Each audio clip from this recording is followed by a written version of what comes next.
Un saludo, queridos amigos, queridos hermanos, en este jueves 23 de diciembre, en que tenemos por este medio la habitual reflexión y temas de oración de los jueves. Obviamente, siendo la fecha que es, voy a leer y meditar brevemente en unos textos sumamente conocidos que recordamos especialmente en estos días de Navidad. Concretamente en Lucas capítulo 2, y voy a ir sacando algunos versículos.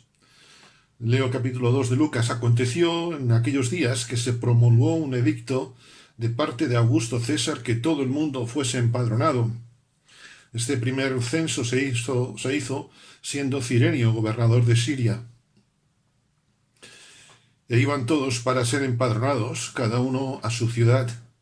Y José subió de Galilea, de la ciudad de Nazaret, a Judea, a la ciudad de David, que se llama Belén, por cuanto era de la casa y familia de David, para ser empadronado con María su mujer, desposada con él, la cual estaba encinta. Y aconteció que estando allí se cumplieron los días de su alumbramiento, y dio a luz a su hijo primogénito, y lo envolvió en pañales, y lo acostó en un pesebre, porque no había lugar para ellos en el mesón. Había pastores en la misma región, que velaban y guardaban las vigilias de la noche sobre su rebaño, y se les presentó un ángel del Señor, y la gloria del Señor los rodeó de resplandor, y tuvieron gran temor. El ángel les dijo: no temáis, porque os doy nuevas de gran gozo, que será para todo el pueblo, que os ha nacido hoy en la ciudad de David un Salvador, que es Cristo el Señor. Esto os servirá de señal: hallaréis al niño envuelto en un pesebre, envuelto en pañales, acostado en un pesebre. Pasamos al versículo 16. Vinieron pues apresuradamente y hallaron a María y a José y al niño acostado en el pesebre, y al verlo dieron a conocer lo que se les había dicho acerca del niño. Y todos los que oyeron se maravillaron de lo que los pastores les decían. Más adelante seguimos leyendo, y cuando Jesús es traído al templo, dice el versículo 25 de este mismo capítulo 2 de Lucas, que había en Jerusalén un hombre llamado Simeón, y este hombre justo y piadoso esperaba la consolación de Israel, y el Espíritu Santo estaba sobre él, y le había sido revelado por el Espíritu Santo que no vería la muerte antes que viese al ungido del Señor. Y movido por el Espíritu vino al templo, y cuando los padres del niño Jesús lo trajeron al templo para hacer por él conforme al rito de la ley, Simeón le tomó en sus brazos y bendijo a Dios, diciendo: ahora, Señor, despide a tu siervo en paz, conforme a tu palabra, porque han visto mis ojos tu salvación. Y más adelante, el versículo 36, dice que estaba allí Ana, profetisa, hija de Fanuel, de la tribu de Aser, de edad muy avanzada, pues había vivido con su marido 7 años desde su virginidad, y era viuda desde hacía 84 años, y no se apartaba del templo, sirviendo de día y de noche con ayunos y oraciones. Presentándose en la misma hora, daba gracias a Dios y hablaba del niño a todos los que esperaban la redención en Jerusalén. Desde luego, como digo, son textos sumamente conocidos y que por amor al tiempo no me extiendo más en su lectura. El momento en el cual sucede el nacimiento de Jesús, podemos decir que en primer lugar es un mundo que está bajo presión. Bajo la presión, en este caso, del Imperio Romano. Los territorios de Palestina estaban sometidos, y no es difícil imaginar, aún en pleno siglo XXI como estamos, cómo sería hoy si otro país invadiese a un tercero, cómo serían las condiciones de los invadidos. Pues imaginémonos esto hace 2000 años, cómo sería, pero aumentado en crudeza, quizá por 100. Como digo, no es difícil imaginar esas condiciones. No es fácil vivir bajo las condiciones políticas, bajo la presión de un imperio. Desde luego que el pueblo viviría desencantado con el gobierno que tenían, y de hecho a los que servían, a los que eran funcionarios del Estado, del imperio, se les despreciaba. A los publicanos, recordamos, a los que eran cobradores de impuestos. Cuando nuestro texto que le hemos leído en el Lucas capítulo 2, en el versículo 1, dice que promulgó un edicto para que todo el mundo fuese empadronado. Y este primer censo se hizo siendo Cirenio gobernador de Siria. Esto era una humillación también para el pueblo invadido. El censo era una forma de controlar la población, de tenerles, valga la expresión, bajo cuerda, en definitiva, de humillarles.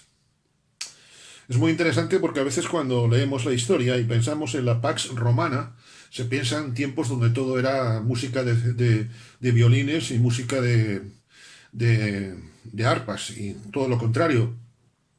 Sabemos cómo se las gastaban. Los romanos crucificaban a la gente. La crucifixión era la muerte más horrible que se le podía hacer a una persona, pero era también una de las prácticas no extraordinarias, tristemente, sino ordinaria, común, frecuente. Los juicios, muchos de ellos se hablan de la justicia romana, pero muchos juicios en territorios especialmente invadidos, los juicios eran de dudosa legalidad.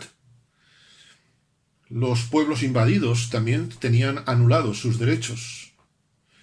Y como alguien dijese o hiciese algo que no gustase mucho al gobernador de turno, lo mejor que le esperaba era la cárcel, cuando no la muerte.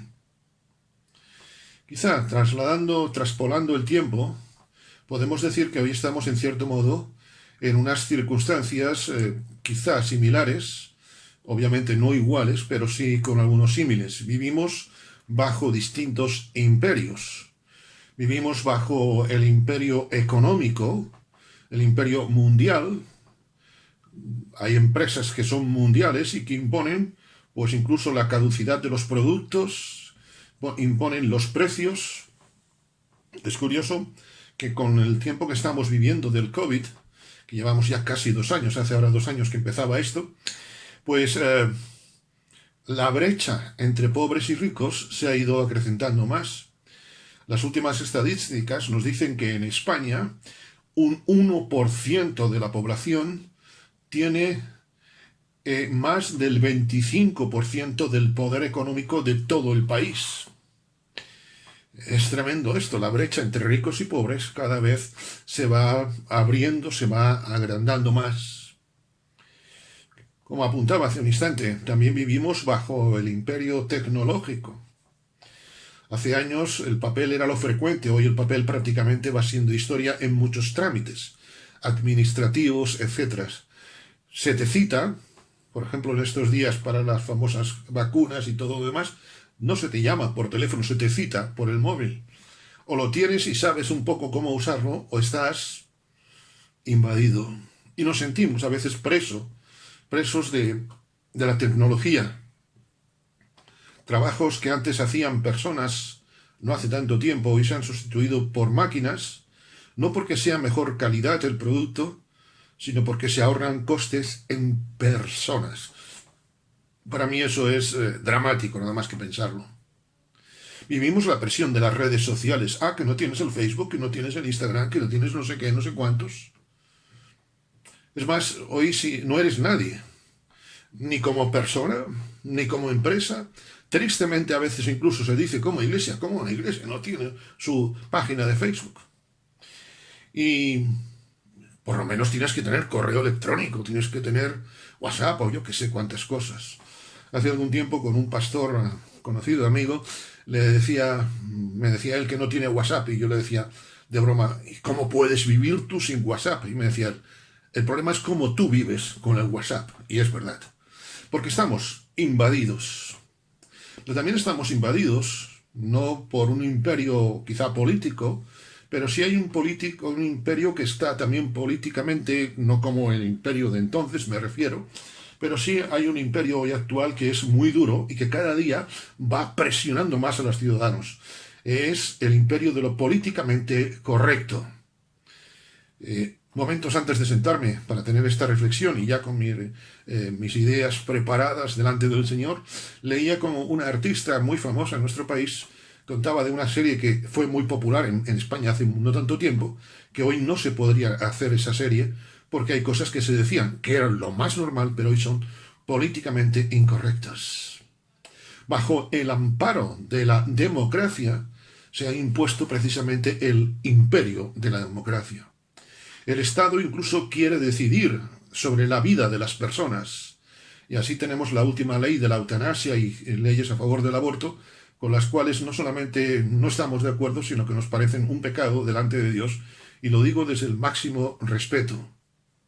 Es más, hoy día todo lo que huela a Dios, valga la expresión, está rechazado. Nos pasa como en aquel entonces. Hoy solamente impera lo novedoso. Y recordamos que algunos años más tarde el apóstol Pablo en Atenas se encuentra con aquel templecillo hecho al Dios no conocido. Había una tremenda religiosidad hace 2000 años, en el tiempo del nacimiento de nuestro Señor, como ahora, una tremenda religiosidad, pero también como ahora un total alejamiento de Dios. Ese es el primer punto que quisiera destacar en este tiempo. En segundo lugar, veo que cuando leo este texto y los paralelos en Mateo capítulo 2, especialmente 1 y 2, veo que Dios tiene el control de la historia. La situación política estaba permitida, lo cual no significa aprobada, pero estaba permitida por Dios. Y José y María podían haberse rebelado contra aquella injusticia social. El apóstol Pablo escribiría algún tiempo más tarde a los romanos que estaban ya viviendo persecución: sométase toda persona a las autoridades superiores, porque no hay autoridad sino de parte de Dios, y las que hay por Dios han sido establecidas. La situación política, como digo, estaba permitida por Dios. El imperio, el empadronamiento, incluso la maldad de Herodes, estaba bajo el control y la permisión de Dios. Leo en Mateo capítulo 2, versículos 14 y 15 y 22-23. José, despertando, tomó de noche al niño y a su madre, y se fue a Egipto, y estuvo allá hasta la muerte de Herodes, para que se cumpliese lo que dijo el Señor por medio del profeta, cuando dijo: de Egipto llamé a mi hijo. Y versículos 22-23. Oyendo que Arquelao reinaba en Judea en lugar de Herodes su padre, tuvo temor de ir allá. Imagínate, si Herodes era un bicho, Arquelao ¿cómo sería? Y dice que vino y habitó la ciudad de Nazaret para que se cumpliese lo que fue dicho por los profetas, que habría de ser llamado Nazareno. Dios tiene el control de la historia. Dios tiene el control de la historia, sean cuales sean los tiempos que vivimos, que vivamos y que suframos incluso. Dios tiene el control de tu historia y de la mía, y podemos recordar también en esta Navidad el libro de Job, cómo parece que Job está abandonado, y termina diciendo el libro que su postrer estado, es decir, su estado posterior, fue mucho mejor que el primero. Dios permite situaciones como las del Imperio Romano en este tiempo, porque Dios tiene el control en sus manos, tiene el tiempo en sus manos. David diría, en un momento de persecución y de dificultad, en el Salmo 31, versículo 15, en tus manos están mis tiempos. Y Dios permite a veces situaciones increíbles como Napoleón, como Hitler, como el genocidio de Ruanda no hace tantos años. Dios sabe lo que tú y yo estamos pasando, y precisamente obra en medio de nuestras dificultades, porque como en el caso de Job, el poder de Dios se perfecciona en mí, en nuestra debilidad. La situación, la historia estaba en las manos de Dios, pero también la situación de las personas del relato bíblico que acabamos de leer estaba bajo el control de Dios. No había lugar para ellos en el mesón. La negativa del mesonero fue usada por Dios para mostrar la humildad de Jesús. En aquel tiempo, los pastores, que son un personaje central y que nos parecen hoy muy bucólicos, los pastores tenían muy mala fama, tenían fama de ladrones, de gente ruda, de gente que con sus rebaños arrasaban todo lo que hubiese por medio. Y Dios usó que precisamente estaban en el campo para anunciar a una gente, por medio de una gente que era, digamos, marginal para muchos, el nacimiento de Jesús. Dios tiene el control de nuestras vidas. Simeón y Ana, como acabamos de leer, eran personas entregadas a Dios. Y también ellos pueden tener un encuentro personal con Cristo. Eran dos personas mayores, lo que hoy diríamos unos viejos, que ya pintaban poco. La mujer, Ana, tendría seguramente sus 90 y tantos años, quizá 100. y Simeón también era un hombre bastante mayor. Dios manifiesta su gloria a gente pecadora. Jesús diría tiempo más tarde, y leemos en Marcos 2:17, los sanos no tienen necesidad de médico, sino los enfermos. No he venido a llamar justos, no he venido a llamar justos, sino a pecadores. Y quiero terminar los últimos minutos, hacerme una pregunta con vosotros, queridos hermanos y amigos que estáis a través de la pantalla en este momento. ¿Qué espera de Dios de nuestro tiempo de Navidad? Hemos visto cómo Dios preparó la primera Navidad, pero ¿qué espera Dios de nuestro tiempo de Navidad? Creo que espera tres cosas. En primer lugar, que le busquemos. La primera Navidad, como sucede hoy en día, no tuvo sentido ni para César Augusto, ni para Arquelao, ni para Herodes, ni para el mesonero, ni para mucha gente. ¿Sabes para quién tuvo sentido la primera Navidad? Para los que buscaron a Jesús.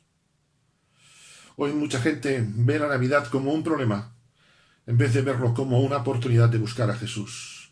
Ojalá seamos como los sabios de Oriente, como Simeón y Ana, como los pastores, que en nuestras limitaciones buscamos a Jesús. En primer lugar, pues, que le busquemos. En segundo lugar, que le proclamemos.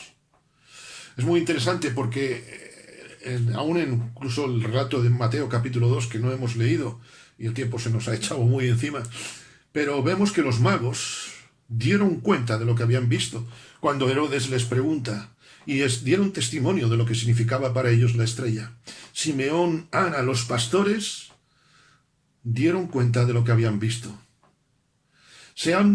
Dios nos llama para esta Navidad proclamar su nombre, sea con personas que se oponen, como Herodes con los magos, sea con personas que, como Simeón y Ana, están con nosotros quizá en la iglesia local, sean personas como los pastores, a personas que quizá ni conocen, porque ellos no conocerían seguramente a María ni a José, ni siquiera a toda la gente del pueblo de Belén, porque, como leíamos, todos se maravillaban de lo que los pastores decían.